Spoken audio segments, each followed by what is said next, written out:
उत्कर्ष हो गया। तो इससे भी प्रश्न पूछे गए हैं, मुख्य परीक्षा में भी ये प्रश्न पूछा गया है बीपीएससी में, अगर आपने देखा होगा तो यहां पर बात करें मगध साम्राज्य का उदय, तो सबसे पहले तो हम इसकी भौगोलिक स्थिति, उदय के कारणों की बात करें तो इसमें इसकी जो भौगोलिक स्थिति थी वो एक महत्वपूर्ण कारक था। जैसे कि भौगोलिक स्थिति जो थी इसको प्राकृतिक सुरक्षा प्रदान करती थी, अर्थात मगध की जो राजधानी थी राजगृह या गिरिवज्र, क्यों गिरिवज्र क्यों कहा गया? क्योंकि ये चारों तरफ से जो हमारी ऊंची ऊंची पहाड़ियां हैं, ऊंची पहाड़ियों से घिरा हुआ था, तो ये एक प्राकृतिक सुरक्षा देता था, चारों ओर ये पहाड़ियों से घिरा हुआ था। उसके बाद यहां पर देखा जाए गंगा एवं सोन घाटी, है ना, गंगा एवं सोन नदी यहां से गुजरती थी, परिणामतः इससे क्या हो जाता था, यातायात, जल यातायात की सुविधा यहां पर प्रदान कर दिया जाता था नेचुरली रूप से, तो यह भी महत्वपूर्ण था।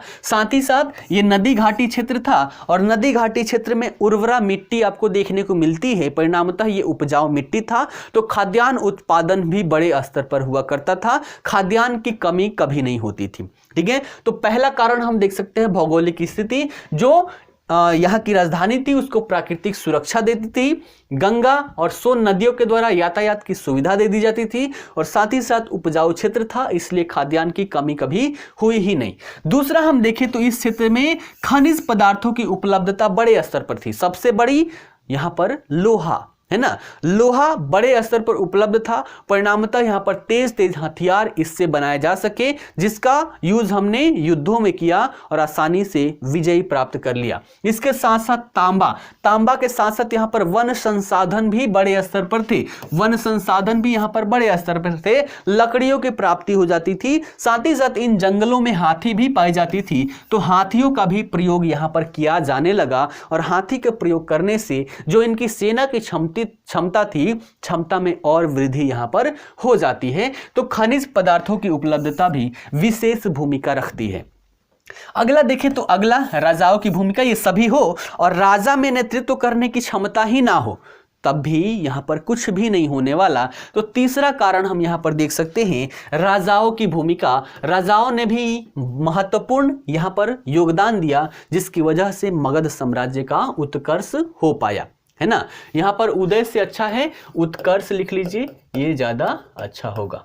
ठीक है, अब इस पर देखते हैं कौन कौन से। तो सबसे पहले महत्वपूर्ण यहां पर हर्यक वंश, आपने नाम सुना होगा हर्यक वंश, और हर्यक वंश में बात करें तो शासक कौन सा, बिंबिसार, जिसका समय काल 544 से लेकर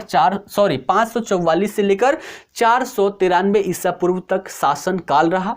15 वर्ष के उम्र में ही ये शासक बन जाते हैं, और इनके द्वारा मगध का विस्तार किया जाता है। कैसे कैसे, तो विस्तार के लिए इन्होंने क्या क्या नीतियां अपनाई। जैसे सबसे पहले इन्होंने वैवाहिक नीति अपनाई, भारत में विवाह को बहुत ही एक उच्च दर्जा दिया जाता है, अगर कहीं से वैवाहिक संबंध होता है तो उसमें मधुरता बहुत ज्यादा हो जाती है। तो इन्होंने सबसे पहले क्या किया, वैवाहिक नीति अपनाई, इन्हीं से सीखा था सब पुर्तगाली, है ना, आया और यहां पर वैवाहिक संबंध स्थापित करने लगा।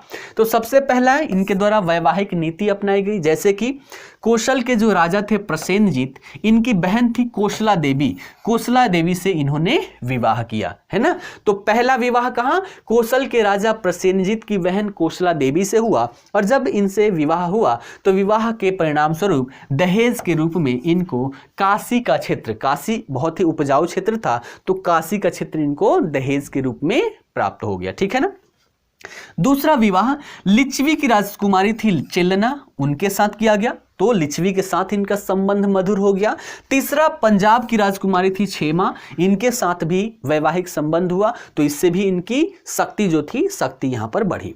दूसरा इनकी नीति जो थी वो मैत्री की नीति थी, है ना, यानी कि मित्रता की नीति। जैसे कि अवंती के शासक थे प्रद्योत सेन के साथ इन्होंने मित्रता की नीति अपनाई। जैसे कि इनके जो राजवैद्य थे जीवक, है ना, बहुत ही मशहूर राजवैद्य थे जीवक, इनको जब प्रद्योत सेन का तबीयत खराब हुआ तो उनके उपचार के लिए अपने राजवैद्य को वहां पर भेजा। तो इससे मैत्रता को हम अच्छे से समझ सकते हैं कि मित्रता यहां पर कितने स्तर पर थी।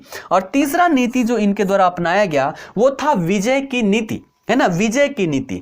जैसे कि अगर हम बिंबिसार की बात करें तो बिंबिसार प्रथम ऐसे शासक थे जिन्होंने अस्थाई सेना रखा। क्यों? क्योंकि ये विस्तारवादी थे, और विस्तारवादी जितने भी लोग होते हैं, चाहे हम अलाउद्दीन खिलजी की ही बात करें, वो भी बहुत बड़े विस्तारवादी था, तो वो भी अपना अस्थाई सेना रखा, सेना को मजबूती प्रदान किया, और इसी के माध्यम से हम विस्तार कर सकते हैं। तो यहाँ पर देखा जाए तो अब तक के इतिहास में पहला ऐसा शासक बिंबिसार बना जिसने अस्थाई सेना रखा। अस्थाई सेना के साथ साथ जो यहाँ पर हाथी की प्राप्ति होती है, तो अपनी सेना में हाथियों को भी सम्मिलित किया। इन सब से क्या हुआ? शक्ति बढ़ी, परिणामतः यहाँ पर विस्तार आसानी से होते रहा। उसके बाद अंग का विजय किया गया, है ना, अंग का विजय किया गया, और यहां पर देखा जाए तो विजय करके जो इनका पुत्र था अजातशत्रु को वहां का शासक नियुक्त कर दिया गया। आगे देखिए तो कब 493 बीसी में 493 बीसी में अजातशत्रु जो कि इनका पुत्र था उसके द्वारा ही इनकी हत्या कर दी जाती है, और हत्या करके अजातशत्रु मगध का शासक बन जाता है। ठीक है, तो इसने क्या किया? पिता की हत्या की, और पिता की हत्या करके शासक बना। परिणामतः इसे पितृहंता के नाम से भी जानते हैं, और कहा जाता है ना कहावत कि जस को तस मिलता है ना, तो वैसे ही इसका भी पुत्र जो था, इसके भी पुत्र के द्वारा इसकी हत्या कर दी जाती है, और वो यहाँ पर शासक बनता है। ठीक, चलिए आगे बढ़ते हैं। आगे हम देखें अजातशत्रु की बात करें तो ये भी अपने पिता के जैसे ही साम्राज्यवादी था, ये भी अपना साम्राज्य का विस्तार करना चाहता था। ठीक है ना, तो इसका जो समय काल रहा 493 से लेकर 461 ईसा पूर्व तक, और ये भी पिता के जैसे ही साम्राज्यवादी था, जैन धर्म का अनुयायी था। ठीक है ना, इसके शासनकाल में 3 प्रमुख विद्रोह हुए जिसको आपको जानना चाहिए, प्रश्न यहां से पूछा जाता है। पहला, कौशल के साथ संघर्ष। कौशल के साथ संघर्ष, जैसे बिंबिसार की मृत्यु हुई, हत्या तो इसी ने किया, तो हत्या हो गया, साथ ही साथ जो उनकी पत्नी थी अर्थात अजातशत्रु की माता दुख के कारण मर गई। अब जब दुख के कारण मर जाएगी तो भैया भाई को तो दुख होगा ही कि एक तो हमारे जीजा जी को तो मार ही दिए, हमारी बहन को भी दुख दे दे के तुमने मार दिया। तो इससे क्या हुआ, जब कौशल देवी की मृत्यु हुई तो मृत्यु के साथ ही जो प्रसेनजीत था, प्रसेनजीत यहां पर क्रोधित हो गया, और क्रोधित होकर बोला कि भैया हम तो दहेज में अपने जीजा जी को दिए थे काशी का क्षेत्र, अब तुम्हारे पास क्यों रहेगा। तो क्रोध में आकर काशी के अनेक गांवों पर पुनः इन्होंने अधिकार कर लिया। कौन? प्रसेनजीत ने। ठीक है ना, साथ ही साथ दोनों के बीच युद्ध हुआ, युद्ध बड़े स्तर पर हुआ, लेकिन अंततः इसमें विजय कौन होता है? तो अंततः यहां पर अजातशत्रु ही यहां पर विजित होता है, प्रसेनजीत पराजित हो जाते हैं। परिणामतः वो भागकर श्रावस्ती में शरण ले लेते हैं कि भैया अब हमें बचाइए।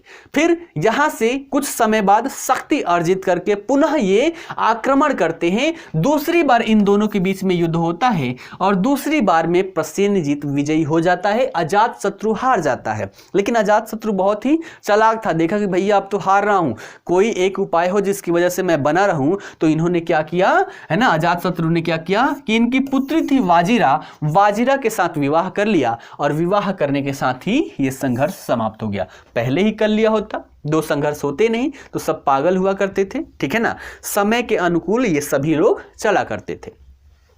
दूसरा यहां पर संघर्ष की बात करें तो वज्जी संघ के साथ यहां पर संघर्ष हुआ। जैसे यहां पर जैसे ही कौशल विजय हो गया, तो कौशल विजय के साथ इनका जो मंत्री था, मंत्री की सहायता से इसने क्या कर दिया, वज्जी संघ में फूट डाल दिया, है ना। वज्जी संघ 8 राज्यों की समूह था, तो उसमें क्या कर दिया, फूट डाल दिया, है ना। फूट डालो और राज करो की नीति यहां भी है, तो फूट डाल दिया।